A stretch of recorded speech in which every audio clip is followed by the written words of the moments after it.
আসসালামু আলাইকুম। আজকে আমরা সরল টিস্যুর খুবই একটা গ্রস ধারণা সম্বন্ধে জানবো, খুবই বেসিক লেভেলের ধারণা, এগুলো না জানলেই নয়। আচ্ছা, সরল টিস্যু আসলে একটা কি? সরল টিস্যু আসলে একটা স্থায়ী টিস্যু, এটা আমাদের মনে রাখতে হবে। এটা অনেক সময় আমরা ভুলে যাই। সরল টিস্যু কি? অলওয়েজ সরল টিস্যু হচ্ছে স্থায়ী টিস্যু। আচ্ছা, এখন সরল টিস্যু কাকে বলা হয়? যে স্থায়ী টিস্যুর আকার, আকৃতি ও গঠনের দিক থেকে অভিন্ন, তাদেরকে আমরা সরল টিস্যু বলবো। অর্থাৎ যে কোনো একটা স্থায়ী টিস্যুর যদি আকার, আকৃতি ও গঠনের দিক থেকে অভিন্ন হয়, তাহলে তাদেরকে আমরা কি বলবো? সরল টিস্যু বলবো। আচ্ছা, এখন সরল টিস্যু প্রকার ভেদ একটু দেখব।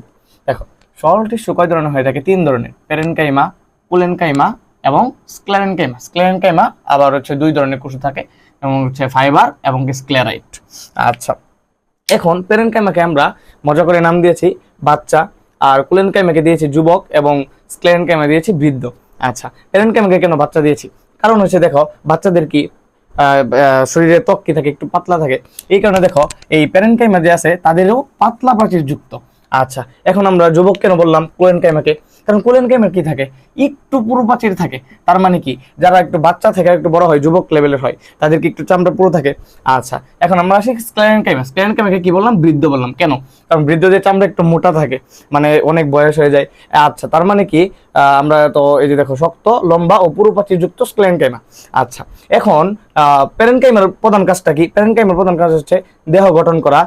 এই যে দেখো, দেহ গঠন করা, খাদ্য প্রস্তুত করা, খাদ্য সঞ্চয় করা ও খাদ্য দ্রব্য পরিবহন করা। এটা একটু কষ্ট করে মুখস্থ করে ফেলতে হবে।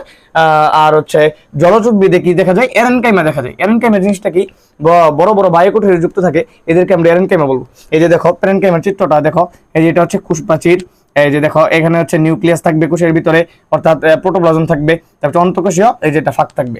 আচ্ছা, এখন আমরা কোলেনকাইমা যদি দেখি, এদের প্রধান কাজ কি? খাদ্য প্রস্তুত করা, দৃঢ়তা প্রদান করা। অর্থাৎ দেখো, যুবক যারা আছে তারা কি করে? তারা কিন্তু চাকরি করে, অর্থাৎ খাদ্য প্রস্তুত করে, আর কি করে?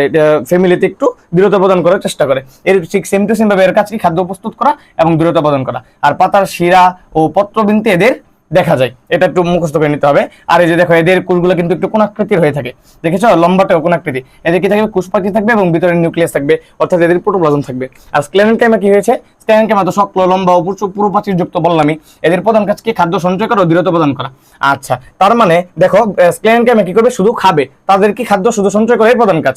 আর প্রোটোপ্লাজম কি? নষ্ট হয়ে যায় এবং মৃত কোষে পরিণত হয়ে যায়। এই যে দেখো, এর প্রাচীরটা কিন্তু একটু মোটা এবং ভিতরে প্রোটোপ্লাজম অনুপস্থিত। কারণ কি? স্ক্লেরেনকাইমা এক সময় মৃত কোষে পরিণত হয়ে যায়।